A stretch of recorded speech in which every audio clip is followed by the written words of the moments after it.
Today, we actually begin a brand new series entitled Your Integrity, Our World, Your Integrity, Our World, and I will explain the title in just a minute. And next week, I'm gonna give you our official definition for integrity for this series, but to just get us started, we kind of know what integrity is, right? I mean, integrity is the resolve and really the courage, as we're gonna discover, is the resolve and the courage to do the right and noble thing just because it's the right and noble thing. You just do the right noble thing because it's the right noble thing when it benefits you, and you do it when it costs you, because people of integrity just do the right thing because it's the right thing. That is the reward. Even when it costs you, actually especially when it costs you, those are the people that we cheer for. Those are the heroes, the people that do the right thing even when it costs them, even when there was a less costly alternative. You may be familiar, you probably are, with this phrase, structural integrity. Structural integrity is a building science phrase, and here's the technical definition: the ability of a structure to withstand its intended load without failing due to fracture or fatigue. And unfortunately, we have seen in recent days what happens when a structure is cracked and is fatigued and is not able to bear the load it was supposed to bear. We've seen the devastation when structural integrity is compromised. And what we've discovered and what you know and what you've seen throughout your life just in some capacity is that the damage isn't isolated. The damage isn't isolated to the compromised beam or the compromised column, is it? The entire structure is affected because when a load-bearing structure fails, the load is transferred. When a load-bearing structure fails, the load is always transferred to and potentially overload surrounding support structures. The failure of one part impacts the failure of others because the stress is transferred and the load is transferred to other parts of the building. Now, as you would imagine, and as you can guess where we're going with this, the same is true for you and the same is true for me. The same is true for all of us, that a failure of personal integrity, adds stress to the persons around us, right? I mean, this isn't new, but this is easy to overlook, especially when we're being tempted to sacrifice our integrity, because not to is gonna cost us something, and it just seems too difficult to tell the truth and too costly to do the right thing. But a personal failure of integrity for everybody, no matter how old you are, you transfer the stress to the people closest to you and oftentimes the people you love the most. A failure of integrity of one family member, what happens? It transfers the stress to other members of the family. If you're a teacher or a school administrator, you get this. You got a straight A student, high B student, a top performer, academically, and suddenly they just don't seem interested. They're not motivated. Their grades plummet. And your first guess is that something is going on where? At home, that's right. Some of you have experienced extraordinary marital stress, conflict between you and your husband or you and your wife, not because either of you had a failure of integrity, but because your high school student, your high school son, your high school daughter, a college son, a college daughter, maybe graduate school, maybe they're out, maybe they're married, and there's been a failure of integrity with one of your kids, and you feel the stress of that. It's connected to you, and it's creating more stress even in a relationship because you can't agree on how to respond, how to discipline, how to embrace or to stand back from a son or a daughter because of a decision they made that really had nothing to do with you, right? Companies, we've seen this. Entire companies have imploded because of the decision of a CEO or a leadership team where hundreds and hundreds of people lose their job, right? Fostering, foster parents. Gosh, we've seen this up close and personal.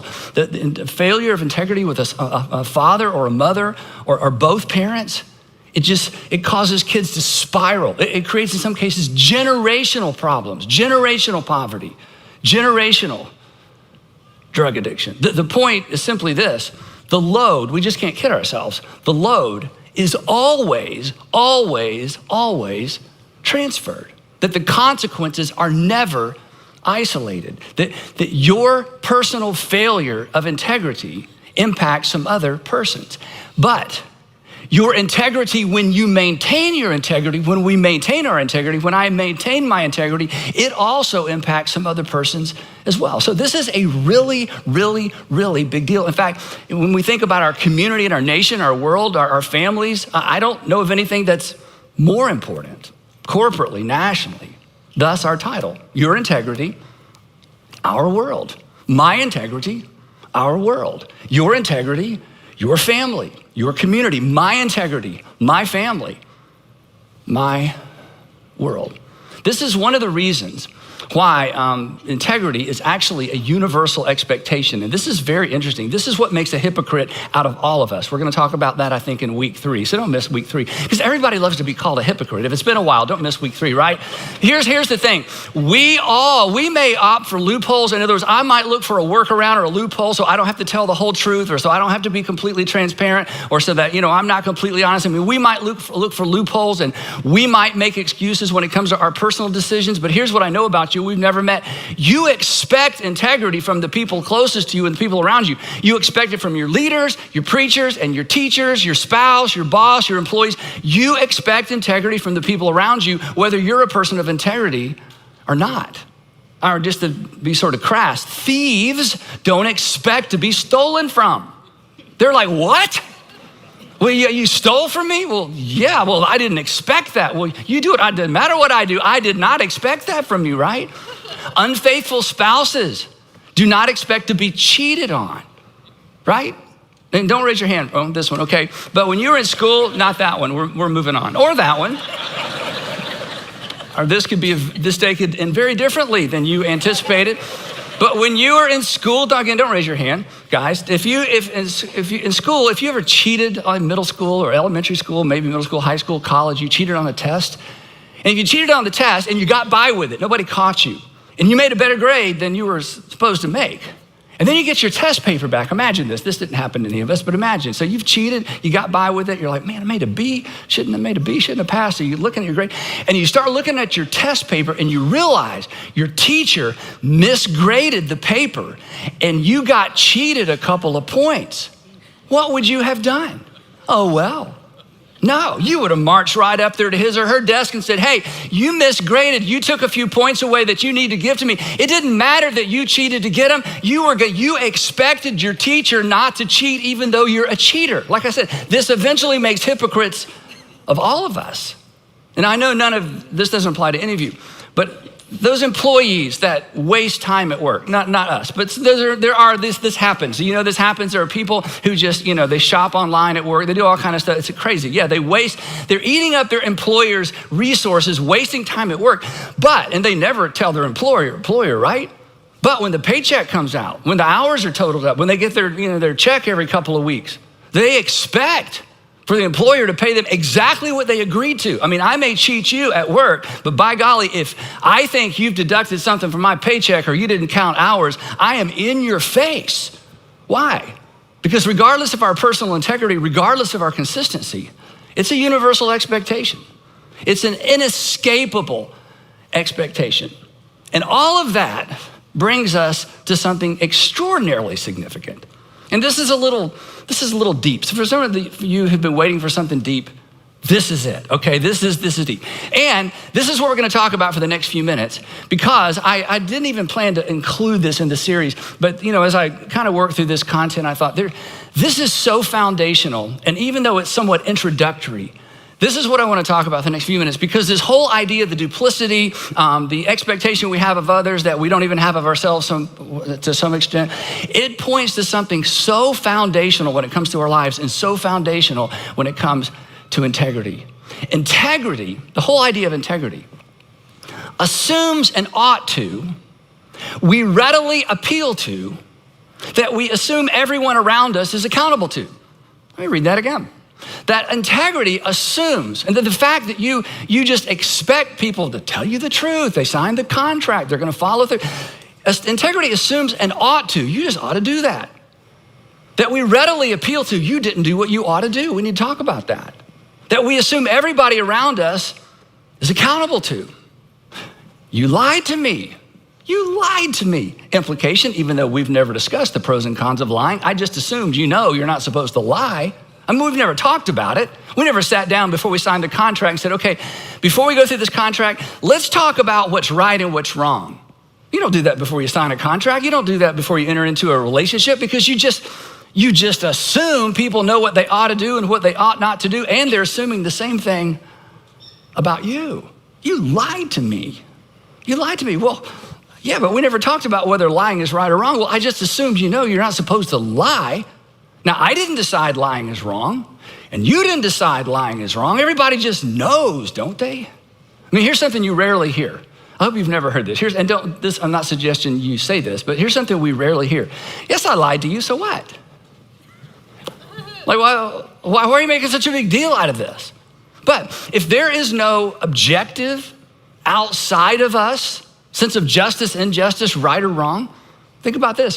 Why make an excuse for our behavior? I cheated. Yeah, I cheated. So what? What's the big deal? Yeah, I lied to you. Yeah, well, why are you making such a big deal out of that? What we usually hear is, I didn't lie. I didn't lie. Implication, lying is wrong. I didn't lie. So we're going to talk about this next time. We lie about lying so people won't think we're liars. Let me go over that again. We lie about lying because we don't want people to think we're liars because we know there's something wrong with being a liar even though we did it anyway. Somehow we just know, right? Now what we might hear, what probably all of us have said at one point is, now the reason I lied is, let me tell you why I lied. But why not just decide lying's not wrong? It'd be a lot easier. Then you don't have to make excuses. You go, yeah, I lied. Yeah, I cheated. Yeah, I was unfaithful. Why are we even talking about this? I mean, come on. You're holding me to an account. You're holding me accountable to a standard you just made up. Somewhere along the way, you just decide lying's wrong, cheating's wrong, unfaithfulness is wrong. You just made that up. That's your standard. That's your truth. That's not my truth. You can't hold me accountable to a list of things you just made up. Besides that, we never went over them.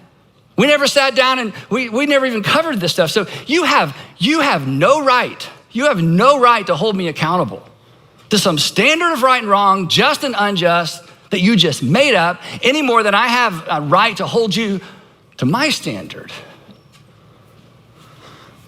But we know better. It's inescapable. We just know better. I mean, we may throw those things out as excuses from time to time, but somehow we just know better. Because, as we're going to see, there is an ought to that stands outside of you and over you that didn't originate with you. It just is. There is an ought to. And again, it's not applied universally the same way in every culture and every season or in every generation. But there is a general sense of ought to that stands outside of you. You did not make it up. And over you that didn't originate with you or me, and we can't escape it.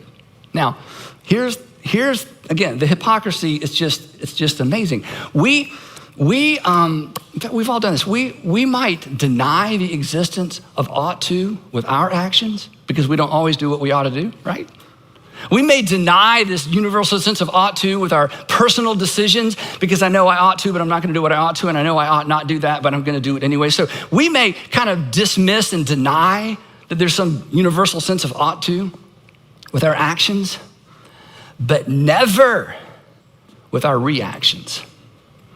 We react to ought to whenever someone doesn't do what they ought to, and it hurts us, or it hurts someone that we love. Now, so what does all this have to do with integrity? Everything. Here's what it has to do with it. If there is no ought to that stands outside of you and holds sway over you, in other words, if that doesn't even exist, and if you're someone who just believes that the material world is all there is and nature is all that is, I understand that. You have good reason. There's good arguments to be made for that.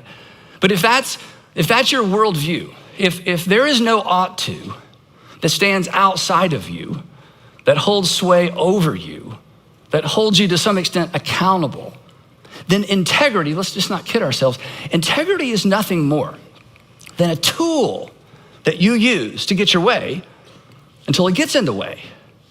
And then we just throw it away and we just do whatever we want to. But you promised. You're right, I promised. And when I made that promise, I meant it. But I don't want to do this anymore. I just don't want to, but you promised. I know I promised. And I'm telling you, in the moment I meant it, but I don't want to do this anymore. When integrity is anchored to nothing more than courtesy or societal expectations, it's so fragile, and we just discard it when it's inconvenient, when it gets in the way. And why not? It's not anchored to anything but my opinion. You signed the contract, I signed the contract, and when I signed the contract, I intended to keep the terms of the contract. But hey, a bigger opportunity has come along, so I'm out. Now, let's think about this. This is so disturbing, isn't it? I know. Anyway, sorry. So I want us to think for just a minute about this at a national level, because the implications of this just go on and on and on. If there is no ought to that stands outside of us and holds sway over us, integrity is reduced to a tool government uses to get its way until those particular rights and wrongs and just and injustices get in the way. And then whoever controls the government just decides, no, from now on, this is right and that's wrong. We just make it up.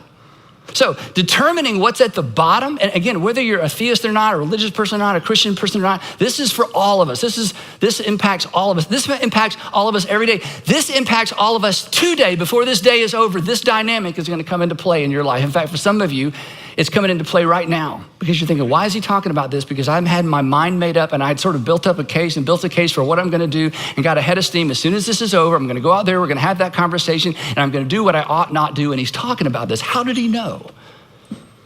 Your husband called me. It's just because this is just the reality we wrestle with every single day. This tension isn't going to go away. So determining what's at the bottom or the foundation of integrity, if there's an anchor at all, what it's built on has huge ramifications. Because if integrity is not connected to anything, if it's not supported by anything that actually exists, if it's not grounded in anything other than our opinion, and if it's not grounded specifically, as we're going to see, in the divine, then again, let's not kid ourselves.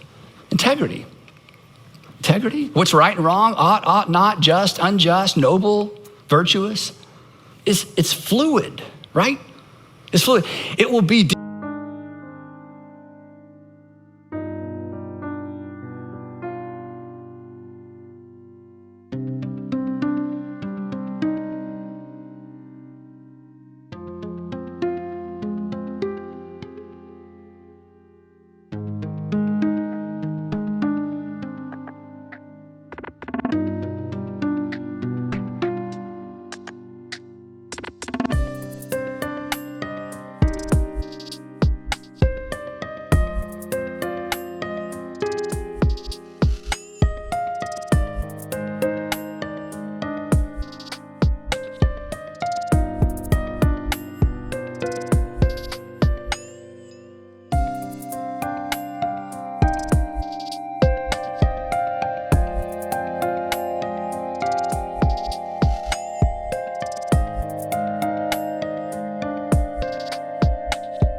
defined and redefined by personal and public opinion. It's just going to be defined and redefined by majority rule. Okay, now let me ask you this question, and I'm going to let you vote on this in a minute. And don't leave, okay? Don't. Just to make the point, should women be allowed to vote? Should they? Or let's just vote, okay? If you think women should be allowed to vote, let's just raise of hand. Do you think women should? This is not a trick question, guys. It's like, yeah. So here's my question, and don't answer this one out loud unless you're sitting by yourself somewhere, okay, or driving. Why should women be allowed to vote? Based on what? Now I know what it's based on for me. I don't want to be locked out of the house this afternoon, so I'm all for women voting, okay? But once upon a time, the majority said no. And then the majority said yes. And if there's nothing more to that topic than the majority, where does that leave us? Somebody says, what about the Constitution? Well, that's another good illustration. What are the rights? Again, you don't have to answer this out loud, just to get us thinking. Are the rights guaranteed by our Constitution? Are they anchored to anything other than the opinion of the authors? Let's take another one. I know this is so emotional, but slavery? I mean, many thought it was right and just and moral because it was natural, and many in the world today, we can't even comprehend this in our way of thinking, in our Western way of thinking, right? Modern way of thinking. But many in the world today think it's right, it's moral, it's just, And it's natural that some people were born to be ruled and other people were born to rule. It is as natural and as clear to them as the opposite is clear to us. We don't think that way, but who's to say? And what if the majority swung the other way? Would you swing with it? If not, why not? Let me dig a little bit. Do you just think you're better than all those people in other parts of the world that think slavery is fine? You think you're better than them? You think you're just naturally, morally superior to them? Or is there more to it? And if you think it's wrong, based on what? And the outrage at the very thought is an appeal to an ought. It just happened. You just know. There's something that's like, Andy, I can't even believe you're talking about. I mean, this is disturbing to even talk about. I just know. And you wouldn't even have to come up with reasons. Even if you gave me 4 reasons why slavery, is wrong and immoral, and I shot all 4 of them down when the conversation was over, you wouldn't be convinced. Which brings me to this. Does your outrage rest on anything more substantial and less fluid than your personal opinion? Or even a personal conviction, because a personal conviction is just an opinion that you say louder with more angst, same thing, right? Or your life experience. Well, in my life experience, okay, so what? You had a life experience. Everybody has a life experience. I mean, come on, is the foundation for your moral outrage over something like slavery? Or we could go right down the list, there's so many things. What's it founded on? What's it grounded in? I mean, I know it just seems self-evident to you. But behind the fact that it's self-evident to you, there are people all over the world it is not self-evident to them. So who's right, or is there a right? Or do we just get to make this stuff up until it's inconvenient and we decide we want to do something else? So if there's no ought and ought not that stands outside of us and holds sway over us, then right and wrong, just and unjust, it's just determined by majority rule in the case of a democracy. But it's determined by minority rule in the case of a dictatorship or a fascist regime or a theocracy. People with the power, they just make stuff up. They decide what's right, what's wrong, what's moral, what's immoral. But it's even worse than that, okay? It's even worse than that. And you're thinking, how could it be worse than that? In fact, just say, how could it be worse than that? Yeah, I know. Thanks for asking. How could it possibly? I mean, this is terrible. Here's why. Because if there is no divine lawgiver, if all there is what we see and what you see is what you get and that's it, then we can't even hold the people in power responsible. We can't judge them because there's no objective standard by which to judge them. I'm just judging them based on my opinion, my truth, my life experience, the way I was raised, and I'm holding them to an account. I'm holding them accountable to a standard they never subscribed to begin with, and I don't want them holding me accountable to a standard that I never subscribed to begin with either. So we're at a stalemate.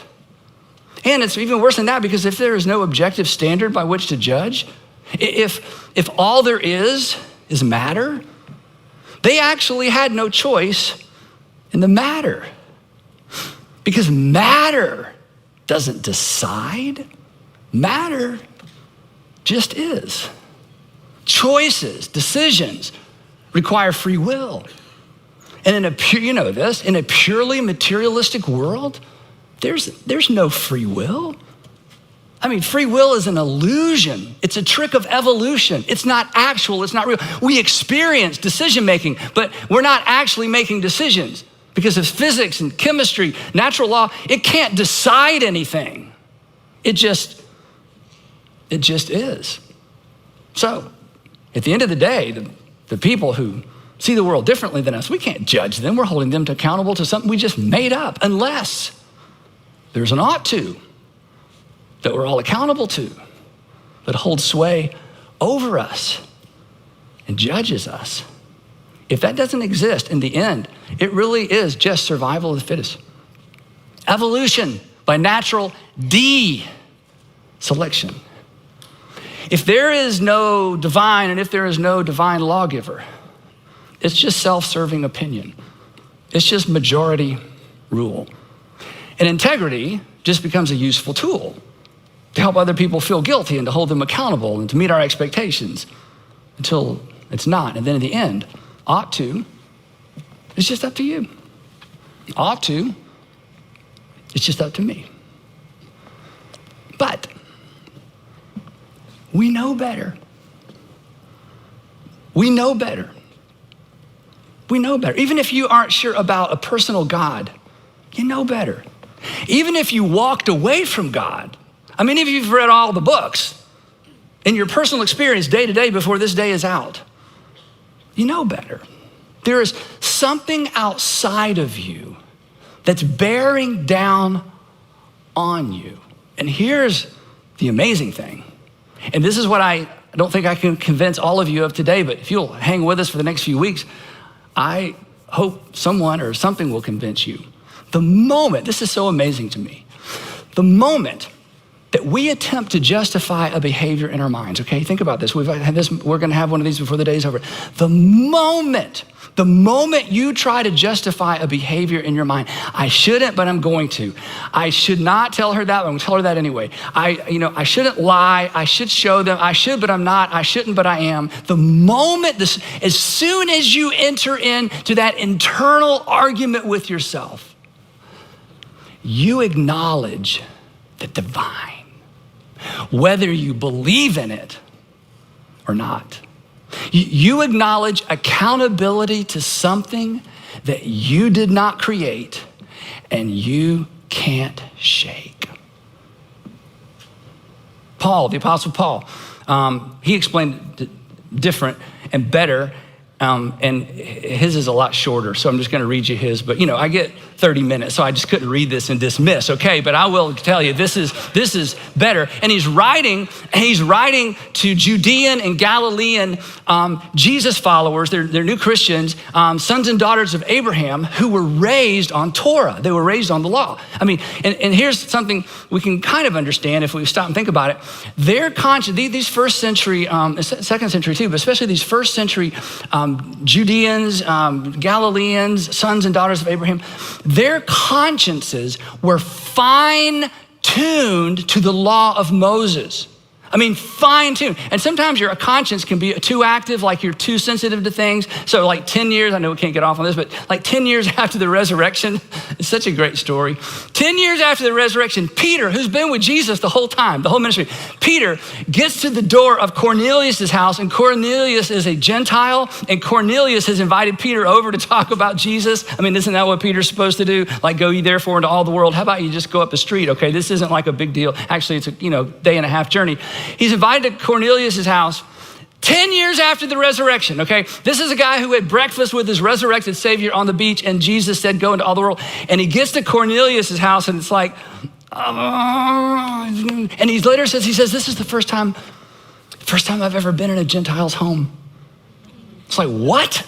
Yeah, because their consciences was fine-tuned to the Torah and to the first century teaching of how Torah was supposed to be lived out. So when these Judeans and Galileans, sons and daughters of Abraham, when they realize these Gentiles, people like most of us, are beginning to worship their God and are gonna follow their Messiah and embrace Jesus as their Messiah as well, they were like, okay, wait. How are they gonna do this?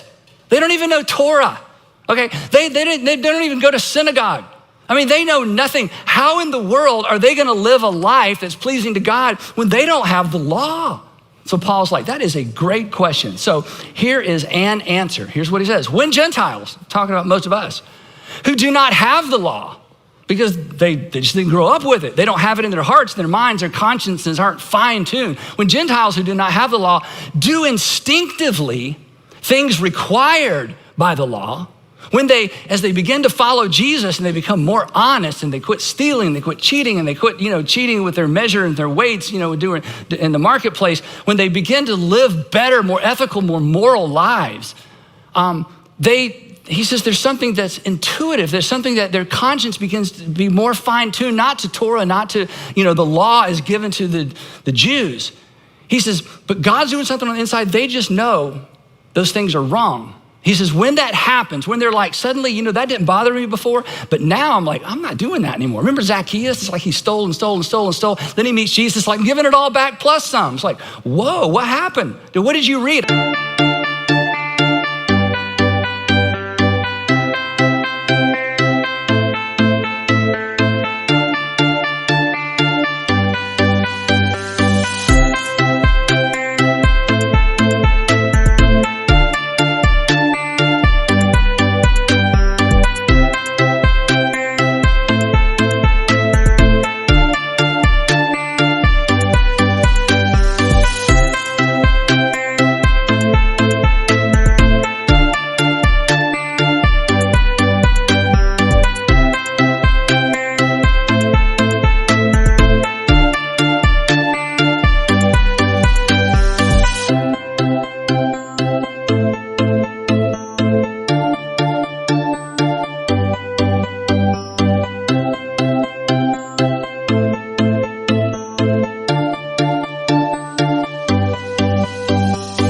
Read anything. I just met Jesus. I didn't have to read it. It's like suddenly my eyes are open. I see the world a different way. He says, Paul, when that happens, they are a law for themselves, even though they don't have the law. They have a law. They don't have the law. They don't have Torah. But where did that come from? Where does this enlightenment come from? Where does this sense of right and wrong that suddenly their eyes are open to? Paul says, they show, he said, I've been around. I've been all around the Mediterranean basin, inviting Gentiles to following Jesus. Here's what I've discovered. They show that the requirements of the law are written on their hearts. They show that the requirements of the law, not the sacrificial law, the how you treat other people law, the law are written on their hearts. Their consciences are starting to get fine-tuned to the divine law of God that's for everybody. And then here's something we all experience every day. And their thoughts, this is so interesting, and their thoughts sometimes accuse them. Isn't that weird? It's like your body is moving in this direction because you've decided what you're gonna do, and your thoughts go, don't do that. It's like, wait, how many of me are there? Okay, I just had a thought that conflicts with the direction of my body, and I'd already made up my mind, so do I have two brains? He says, no. There's an internal tension now because they've been awakened to the divine law of God. Their thoughts accusing them, at other times defending them. Good job, good job, good job. Yeah, you're probably not gonna get a bonus now, but you did the right thing, She's in tears, he's in tears, your kids are upstairs crying, but that was a conversation you needed to have. Good job. Gentiles who didn't have or know the 10 Commandments are condemned by their conscience and encouraged by their conscience anytime they intersected with the law of God, whether or not they had the official law of God. So ought to is not completely up to you. And ought to is not completely up to me. There is an outside agent. And this is huge. I just want you to think about this, especially if you're not Christian or used to be, or rethinking it. The moment we attempt to justify a behavior in our minds, we acknowledge the law of God written on our hearts. You say, I don't believe in God. I'm not saying you should or that you do. I'm just telling you. You've been wrestling with ought to your whole life. And you thought it was conditioned and societal conditioning, and there's certainly some of that, right? But I'm just telling you. You have experienced, and Apostle Paul talks about this in other places, you have experienced the divine. You have experienced an encounter with a God who loves you, who has written his law on your heart. And you know you didn't make it up. And you can't escape it. And you made a big, big, big bad decision. And the only way to assuage your guilt and your conscience is you had to start making other bad decisions, right? And your Heavenly Father says, come back. Come back from the ledge. Come back from the brink.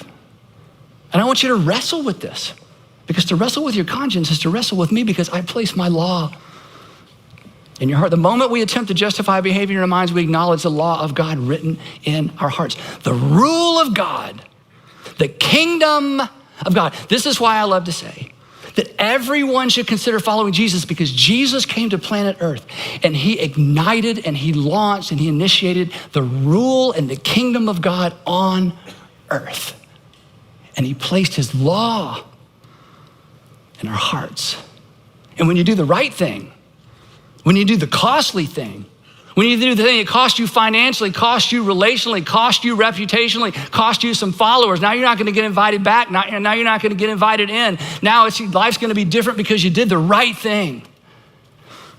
You have intersected with the divine because you obey the law of God written on your heart. You have participated in it. These are Jesus' words, I love this. You are not far from it. So we're gonna talk about integrity from lots of different angles, but to get started, it's anchored to something beyond our fluid opinions, and it's anchored to something beyond anyone's fluid opinions or majority opinion. It's informed by a value system that stands outside of us, that stands over us, that puts pressure on us, and it represents what's best for us. And it represents what's best for the people around us. And the reason you know it's what's best for you is because when someone treats you the way they ought not treat you, you appeal to the law of God in your heart, and you appeal to the law of God that you hope is in their heart as well. It's more than simply being a good person. It's living in sync with the will of God. When you do what's right, and it costs you, you declare the rule of God over you. You're not just making a good decision. This is what's so amazing. You're not just doing the right thing. You are declaring the rule of God over you, and you are participating in the kingdom of God, whether you meant to or not, and whether you believe in God or not. And when you insist that other people treat other people justly, and when you insist that other people treat other people right, and when you insist that other people treat other people fairly, you're participating in the kingdom of God as well. So, wrapping this up, integrity. We expect it. You can't not expect it. We celebrate it. Every time you see it, you celebrate it. Those are the heroes, right? And we can't escape it. But the questions is this. The questions are these, I guess. How do you get it? For some of you, how do you get it back? How do you guard it? How do you model it for your kids? That's what this series is all about. So, don't miss part 2 of Your Integrity, Our World. Next time, we're gonna talk about how to position integrity as your guide. So, I hope, see you then.